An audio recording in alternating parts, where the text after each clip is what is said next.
Guys, I'm cooking papaya. Gagataan ko.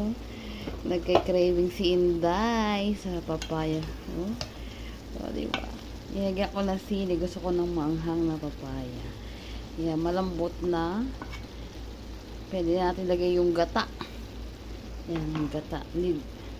Ito yung gata na dinisog ko na sa water. Ayan guys, lagyan na natin ang gata. Yes. Oh my God. Thank you, Lord. Oh, sarap naman. Ayan. Kahit high blood, kain is life. Food is life. Ayan, guys. Samahan nyo ko mamaya. Pero ito yung luto ko ngayon, guys. Molokhia with meat. Sa akin, ito lang papaya. Kahit wala ng sahog. Okay lang sa akin. Ayan. Kaya ano natin siya maluto. Ayan. Nilagyan ko na rin siya ng